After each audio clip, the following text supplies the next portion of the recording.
Les amis du monde diplomatique et Attaque Toulouse ont invité à la salle du Sénéchal à Toulouse Régis Lagriffoul et Christian Terrancle, syndicalistes à Solidaire Finances Publiques, pour une conférence débat inspirée par le livre de Vincent Drezé, Une société sans impôts. Rencontre avec les intervenants.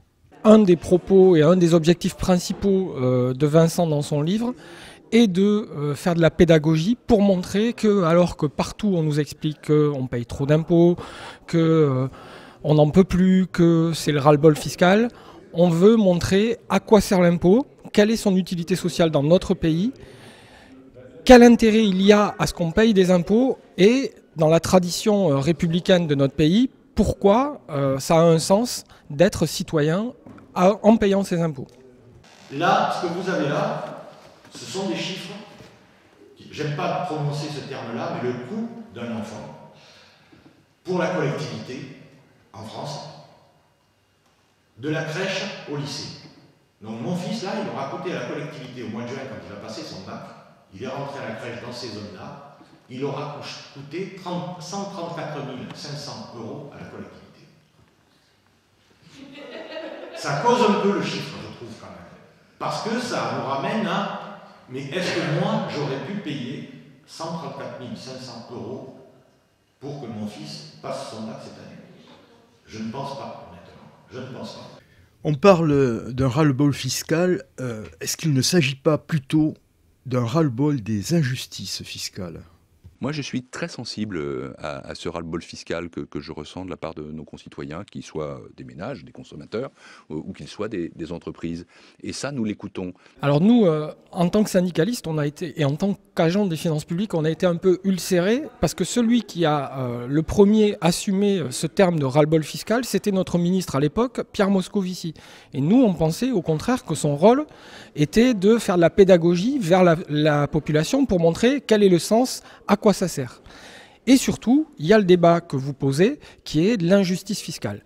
Et là, effectivement, on voit qu'on est au cœur d'inégalités de répartition et d'inégalités profondes du système fiscal en France, mais plus largement en Europe. C'est des tendances lourdes qu'on trouve partout en Europe qui font payer plus à ceux qui n'ont pas beaucoup, et alors que les plus aisés évitent allègrement l'impôt, tant les particuliers que les entreprises, beaucoup les entreprises d'ailleurs. Le consentement à l'impôt est de plus en plus discuté, dans la mesure où ce sont les catégories populaires et moyennes qui payent l'essentiel des prélèvements.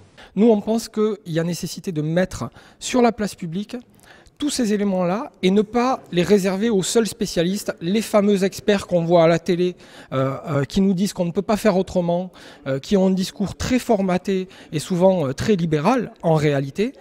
Nous, on essaye de faire un contrepoids citoyen avec une expertise et une pédagogie autour de ça, mais surtout on voudrait qu'il y ait un peu plus de courage chez les responsables politiques pour assumer ces choses-là. Et le débat citoyen autour de l'impôt vient de loin dans notre pays, de la Révolution française par exemple. Il y a eu dans notre histoire des grands responsables politiques qui ont porté un discours fort contre les inégalités, pour la redistribution. Et c'est vrai qu'aujourd'hui, on aimerait avoir dans le débat public des responsables qui assument une pédagogie et surtout des positions à avoir sur ces sujets-là.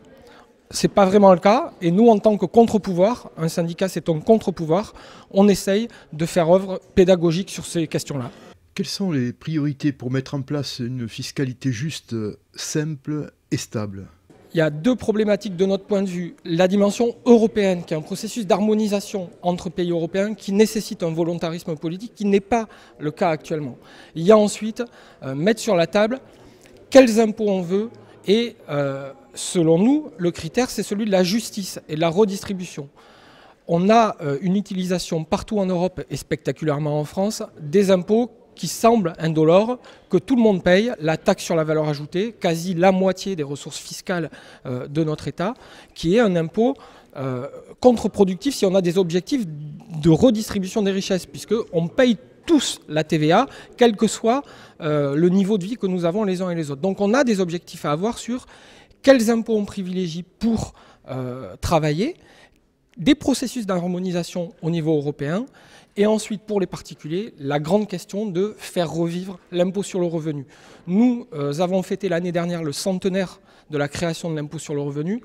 Aujourd'hui, l'impôt sur le revenu est particulièrement affaibli dans notre pays, avec des tranches beaucoup moins nombreuses qui affaiblissent la progressivité et le fait que, en particulier les plus riches, ne le payent pas. Quelle réponse apporter à l'optimisation fiscale vers les paradis fiscaux et à la fraude fiscale ? Alors, il y a la problématique des paradis fiscaux et il y a la problématique de la fraude fiscale. La première chose qu'on veut faire connaître et faire savoir, c'est par rapport au montant de restrictions budgétaires de tous les gouvernements partout en Europe. On fait serrer la vis à tous les budgets publics partout en Europe. Il y a des montants phénoménaux qui sont fraudés partout en Europe également. En France, chaque année, de 60 à 80 milliards d'euros échappent au système de prélèvement fiscal. C'est les chiffres de la fraude fiscale dans notre pays, en France. Nous, on a fait une estimation pour la seule Haute-Garonne. On va sur des chiffres de 1,5 milliard fraudés pour notre département en Haute-Garonne.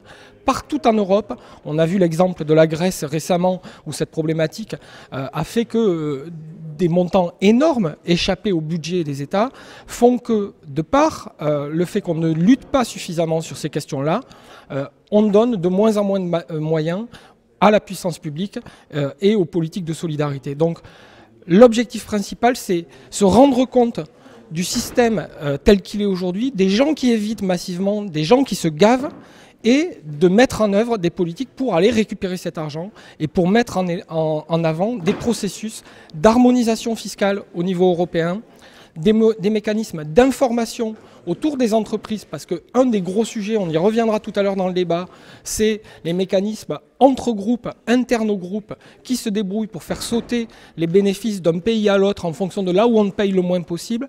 Tous ces éléments-là nécessitent de la transparence, de l'information, en clair, de la volonté politique pour obliger à ce qu'on assume le combat contre cette fraude-là, parce que ce qui n'est pas payé par les uns est payé après par les autres, en particulier les classes populaires. Qu'est-ce qu'il faut faire ? Il faut faire une réforme, pas simplement d'ailleurs des prélèvements directs, même si moi j'ai dit depuis longtemps que j'étais favorable à cette réforme de l'ensemble de la fiscalité directe, mais il va falloir aller plus loin que ça. Il faut faire une réforme de la position globale du patrimoine, il faut faire la réforme du prélèvement social, parce que si on ne fait pas cette réforme-là, et compte tenu des déficits qui existent, et compte tenu des dépenses qu'il faut financer, une grande partie de nos concitoyens ne vont plus accepter de consentir le moindre effort dès lors qu'il n'est pas conçu sur une base transparente, juste et simple.